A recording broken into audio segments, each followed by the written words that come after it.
BNP কি জিনিস আমার মনে হয় যে আমাদের যারা এনসিপির জাতীয় নাগরিক পার্টির নেতারা আছেন তারা অল্প কয়েকদিনের মধ্যে এটা বুঝা যাবে। আর ইতিমধ্যে অনেক কিছু বুঝা গেছেন, আরো অনেক কিছু বোঝার বাকি আছে। শহীদ প্রেসিডেন্ট জিয়াউর রহমানকে নিয়ে মন্তব্য করার আগে 101 বার চিন্তা করা দরকার ছিল যেটার পরিণতি কোন দিকে যাবে।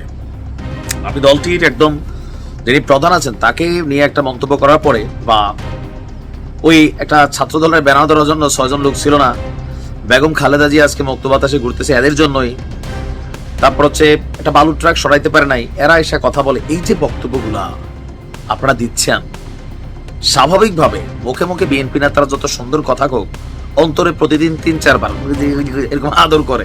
মনে রাখেন, সময়ের পরিবর্তনে বসবেন। আমি দেখছি আমার কলেজ জীবনে এত হালকা নিয়েন না। আচ্ছা, যাই হোক, এখন যেই সরকারটা বসে আছে এটা কিন্তু জাতীয় নাগরিক পার্টিরই ভার্সন, তাই না? তাদের যাবতীয় চাওয়া পাওয়া সরকার দিয়ে পূরণের চেষ্টা চলে। এদের একটা প্রধান চাওয়া ছিল 24কে 71-এর কাছাকাছি নিয়ে একটা জায়গায় রাখা। কেন? কারণ লাভ কি হবে? এই যে ধরেন বিভিন্ন জায়গায় সুযোগ সুবিধা, সালাম, সেলুট, ফোন, বিভিন্ন কিছু দেখছেন, এগুলো হবে।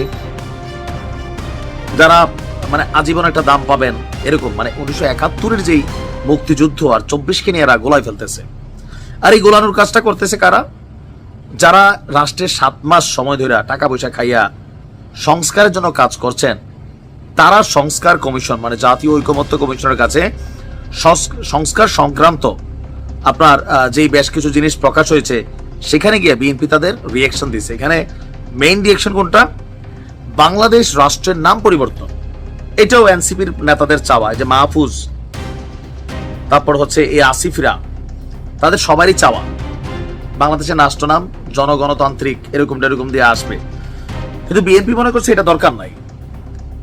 দেশের মানুষ একটা সিস্টেমে বাংলাদেশের একটা নামে অভ্যস্ত। হঠাৎ করে নাম যত সুন্দরই হোক, ধরেন আমার নাম নাইম, এখন আমার নাম কেউ দিল মেসার জনউদ্দিন নাইম অথবা নাইম ক্যাটম্যান, নাইম ব্যাটম্যান, জবি হ্যাঁ একটা কিছু দিল, ভাল লাগবে?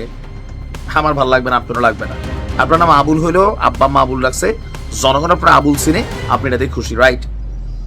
বিএনপি মনে করছে যে এই জায়গায় এটা দরকার নাই, এটা অপ্রয়োজনীয়। নাম্বার 1। নাম্বার 2, 1971 সালের স্বাধীনতা যুদ্ধের সঙ্গে 2024-এর গণঅভ্যুত্থানকে এক কাতারে নিয়ে আসার যে বিষয়টা সামনে আসছে, এটা নিয়ে বিএনপি দ্বিমত প্রকাশ করছেন।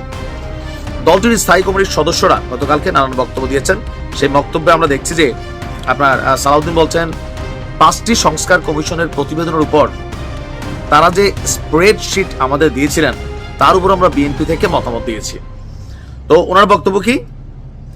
যে প্রশাসন, দুদক, বিচার বিভাগ, নির্বাচন ব্যবস্থা, আর এখানে আরেকটা দিয়েছেন তারা সংবিধান সংস্কার।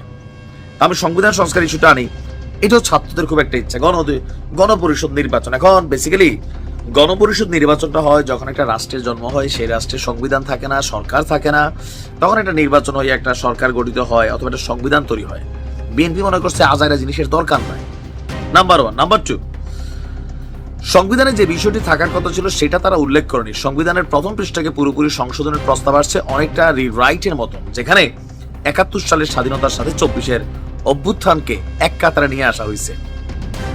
যেটা এক কাতারে রাখাকে আমরা একমত বলে মনে করি না, আপনার সেটা তারা পরে প্রকাশ করবে। তারপর রিপাবলিক দিয়ে রাষ্ট্রের নাম পরিবর্তন। বাংলার মধ্যে জনগণতন্ত্র বা নাগরিকতন্ত্র লিখতে চান, এটার প্রয়োজন নাই বলে বিএনপি মনে করছেন।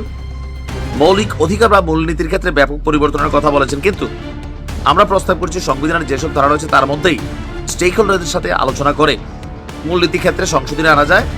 আর এখানে অনেক কিছুই তারা সংযোজন বিয়োজন করেছেন। তবে মূল জিনিসটি যেগুলো এনসিপির চাওয়া, বাংলাদেশের নাম বদলাই দেওয়া, তারপর হচ্ছে সংবিধান পরিবর্তন করে ফেলা, এগুলো কিন্তু পারবে না। বিএনপি কোন লেভেলে গিয়ে এদেরকে খেলবে তারা বুঝে, তারা বোঝেন, তারা বোঝেন না, তারা সামনে বসবেন। কারণ লুৎফুজ্জামান বাবরের একটা ভাইরাল ডায়লগ ছিল, উই আর লুকিং ফর শত্রুজ। মাথায় রেখেন। ভালো থাকুন।